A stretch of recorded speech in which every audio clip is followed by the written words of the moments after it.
आप लोग, स्वागत है आपका अपने YouTube channel A info tech trick पे।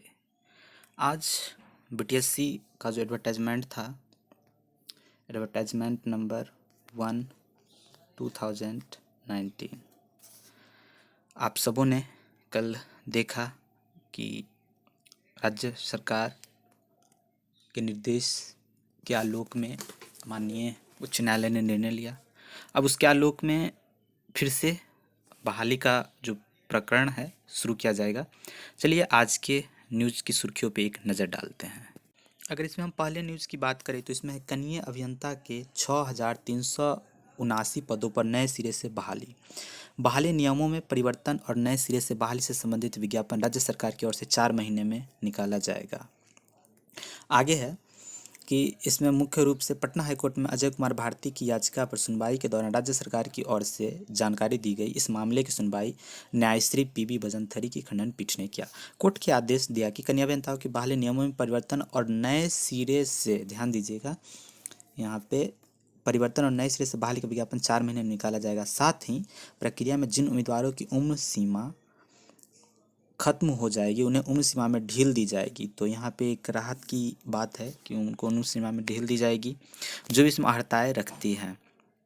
अब इसका निर्णय कब लिया गया भाई साहब? तो इसका निर्णय हमारी बिहार गवर्नमेंट ने, जैसा कि न्यूज़पेपर बता रही है, 25 जनवरी को राज्य सरकार ने बैठक की और उस बैठक में निर्णय लिया गया कि विभिन्न विभागों में कन्या अभियंताओं की बहाली संबंधी विज्ञापन को वापस लिया जाएगा। राज्य सरकार की ओर से कोर्ट में जानकारी दी गई और फिर से नए नियम बनाने के बाद इसमें विज्ञापन प्रकाशित किया जाएगा। तो ये थी खबर। चलिए अब हम अगले पेपर की तरफ रुख करते हैं। अब अगर हम इस न्यूज़पेपर की बात करें तो इसमें कहा गया है जल्द होगी जूनियर इंजीनियरों की बहाली, कोर्ट में सरकार ने दिया हल्फनामा। अब इसमें मुख्य रूप से ये कहा गया है कि सभी रीट याचिकाओं का निपटारा कर दिया गया।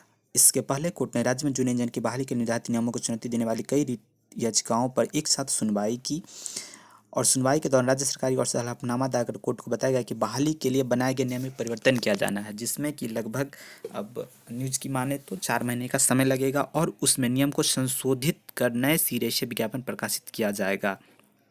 अब इसकी जो सुनवाई थी वह न्यायमूर्ति श्री पीबी बजंथरी और न्यायमूर्ति श्री अरुण कुमार झा की खंडपीठ ने किया। जो संजय कुमार चौहान सहित अन्य सहित की दारी रीट याचिकाओं पर सुनवाई के समय दी गई याचिकाकर्ता ने कोर्ट को बताया कि प्रकाशित विज्ञापन में शैक्षणिक योग्यता दी गई वह कानूनन गलत है।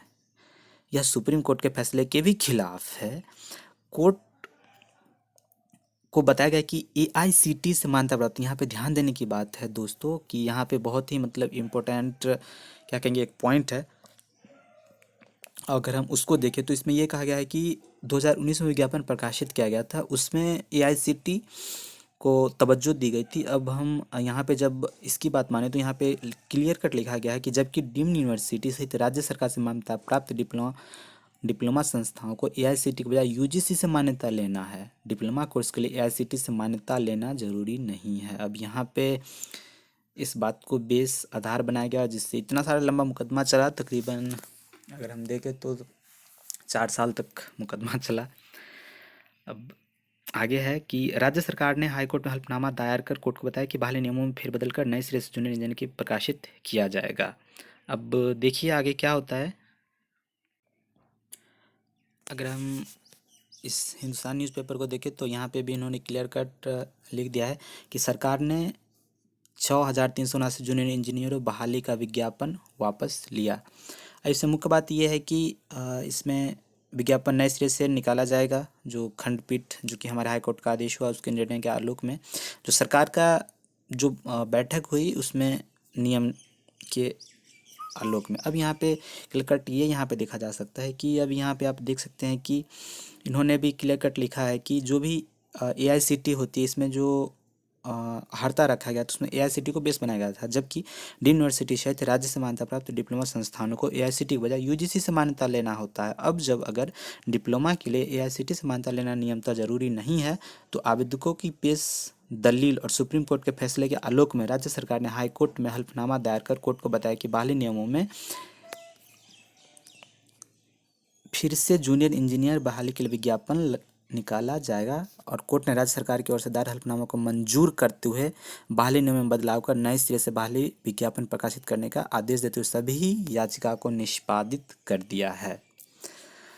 अब यहाँ पे फिर से इन्होंने लिखा है कि 2019 में 6,379 जूनियर इंजीनियर के बहाली के लिए निकाला गया था। तो अब यहाँ पे अब आगे भी एक और आया है कि भाई जो फर्जीवाड़े किए थे, जितने भी फ्रॉडिये थे, अब उन सबों पे कार्रवाई की जा रही है। यहाँ पे क्लियर कट देख सकते हैं कि अब कार्रवाई में क्या कर रहे हैं कि तकनीकी सेवाओं के उप सचिव ने दर्ज कराई प्राथमिकी, जांच में पकड़ा गया फर्जीवाड़ा। कनीय अभियंता की बहाली में 417 अभ्यर्थियों के प्रमाण पत्र मिले फर्जी। अब वहीं अगर हम बात करें अलग अलग मामलों की, तो यहाँ भी अलग अलग मामलों में भी फर्जीवाड़ा पकड़ा गया है। यहाँ पे आप क्लियर कट देख सकते हैं कि बिहार तकनीकी सेवा आयोग के सचिव अरुणाभ चंद्र वर्मा ने बताया कि जेई में 417, मत्स्य विभाग में 487 और नेत्र सहायक में 4 अभ्यर्थियों ने फर्जीवाड़ा की थी। तो मतलब अब जो ये फर्जीवाड़ा लगभग जो हमारे जेई में 417 फर्जीवाड़ा की, इन सब पे ये धीरे धीरे कार्रवाई कर रहे हैं। और आगे हम माने तो इसमें लिखा गया है कि इस मामले में केस लेकर सुनवाई कर लिया गया है। पुलिस छानबीन करने में जुट गई है। सभी आरोपितों के नाम पते का सत्यापन किया जा रहा है। अब जब नाम पता का सत्यापन हो जाएगा तब उन पे विधि सम्मत कार्रवाई की जाएगी। ये किसका बयान है? तो भगीरथ प्रसाद सचिवालय थानाध्यक्ष का है। तो फिलहाल यहाँ पे सूचना यहीं तक थी। तो इस मामले में आपका क्या सोचना है? आप अपने विचारों से हमें अवगत ज़रूर कराएं कि सरकार का इस मामले में क्या यह कदम सही है या नहीं। आपके जवाब का कमेंट सेक्शन में इंतज़ार रहेगा। मिलते हैं अगले वीडियो में, तब तक के लिए धन्यवाद। जय हिंद।